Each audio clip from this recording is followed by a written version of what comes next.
Olá, eu sou Albert Camus. Se você parou a sua vida para me ouvir hoje, é muito provável que já tenha sentido o peso invisível do mundo sobre os ombros, ou o súbito colapso dos cenários mecânicos da sua vida cotidiana. Eu não escrevi esta obra como um exercício acadêmico estéril para ser debatido em salões de luxo. Escrevia como uma resposta a uma angústia de sangue e osso. O que motivou o meu pensamento foi a constatação brutal daquilo que chamo de o absurdo. O absurdo é aquele fosso inegável, silencioso e doloroso que existe entre o anseio desesperado do coração humano por clareza, sentido e ordem e o silêncio irracional e caótico do universo.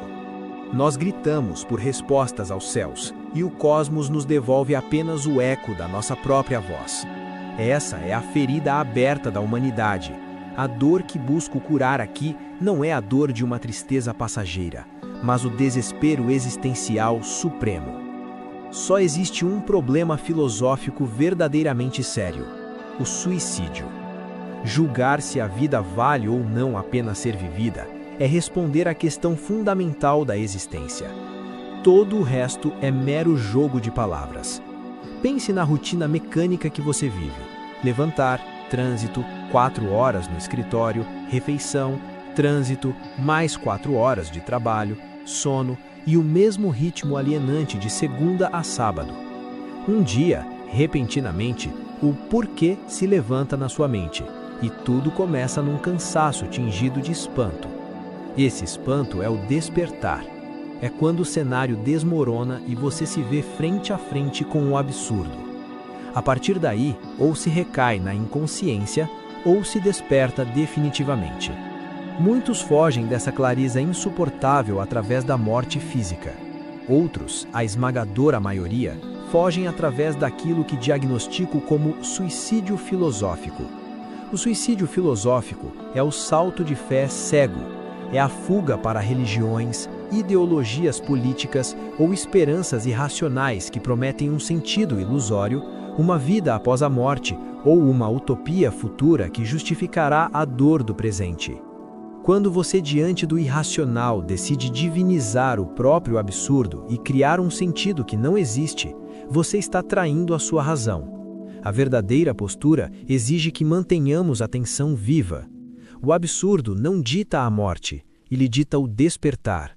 O reconhecimento de que a vida não tem um sentido superior não é o fim da linha, mas o exato ponto de partida para a única liberdade real que você pode conquistar.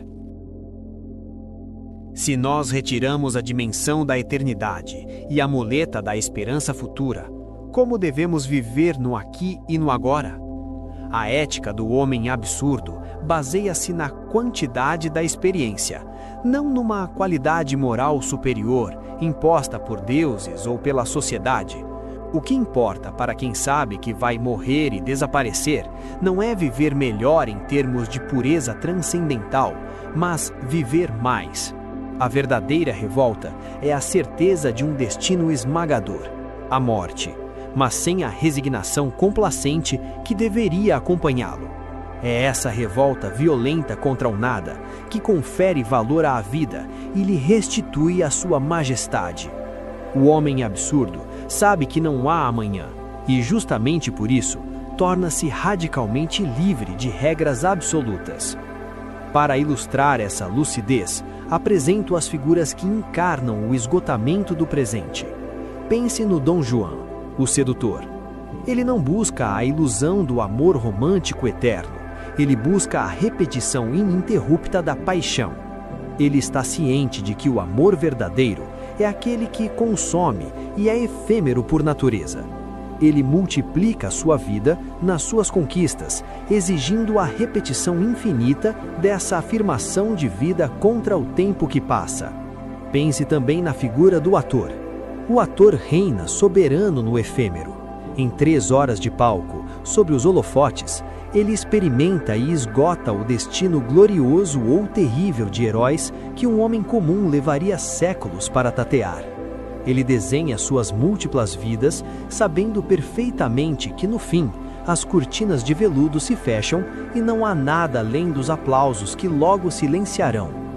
E há o conquistador, o homem de ação, o rebelde que escolhe a lama das trincheiras no lugar da contemplação eterna dos monges. Ele sabe que a história humana é inútil no grande esquema do universo frio, mas ele compromete-se com as lutas do seu tempo, porque é no embate de espadas e ideias da sua época que ele se sente pulsando. A lição imperativa para a sua existência é esta: pare imediatamente de guardar a sua energia vital para um amanhã que não existe. Viva com a urgência lúcida de um condenado à morte, que subitamente livre das correntes da falsa esperança, descobre que o sol brilha com uma intensidade aterradora, cruel e belíssima apenas no dia de hoje. Como o homem absurdo expressa sua revolta de forma suprema e palpável no mundo material, ele o faz através da criação artística e do trabalho apaixonado. A arte, no universo absurdo, não é um meio de explicar o mundo, de resolver seus enigmas teológicos ou de pregar uma moralidade redentora. Isso seria recair no suicídio filosófico, tentando dar um sentido onde há apenas silêncio. A criação artística absurda é a mera descrição incansável, a proliferação das imagens de um mundo sem sentido. Criar é literalmente viver duas vezes. O artista absurdo, ou o homem que constrói uma empresa, uma família ou um legado, trabalha e cria sabendo que é para nada. Ele tem a clareza cortante de que a sua obra não tem um alcance eterno, de que as suas pinturas desaparecerão, os seus livros virarão pó e o seu império financeiro será tragado pelo esquecimento cósmico inevitável. E mesmo assim, ele esculpe no barro, escreve no papel e ergue os seus edifícios com a exata mesma paixão febril de quem constrói para a eternidade. É o esforço contínuo e estéril que atesta a grandeza do espírito humano. Neste ponto, invoco o gênio de Dostoiévski e a sua criação brutal, o engenheiro Kirillov, na obra Os Demônios. Kirillov decide se matar, não por desespero, mas para provar que Deus não existe e que o homem é absolutamente livre. É o que chamamos de suicídio pedagógico. Mas a verdadeira arte absurda deve ir além. Um romance absurdo, uma vida absurda, não julga o mundo, não oferece redenção, apenas mostra o que existe. Encare os seus projetos diários, a sua carreira e as suas lutas como obras de arte absurdas. Construa-as com excelência suprema, não porque elas o farão imortal, mas porque o simples ato de construir é a própria expressão da sua potência de vida. Trabalhe, esforce-se, levante as paredes do seu castelo sem a muleta psicológica de que o universo lhe deve um prêmio ou uma aprovação póstuma. Chegamos finalmente ao núcleo absoluto da nossa condição existencial. A mitologia nos conta que os deuses condenaram Sísifo a rolar incessantemente um rochedo titânico até o cume de uma montanha. Quando a pedra chegava ao topo, ela caía de novo, atraída pelo seu próprio peso até o fundo do vale. Sísifo descia, pegava a pedra e começava tudo outra vez, pela eternidade. Os deuses haviam pensado com uma sabedoria sádica e inegável que não existe punição mais terrível e enlouquecedora para a mente humana do que o trabalho inútil e sem esperança. Sísifo é o herói absurdo por excelência. A sua paixão pela vida e o seu ódio visceral à morte lhe valeram esse suplício indescritível, onde todo o ser se emprega num esforço monstruoso para não terminar em nada. Mas o que me interessa profundamente em Sísifo não é a sua subida dolorosa.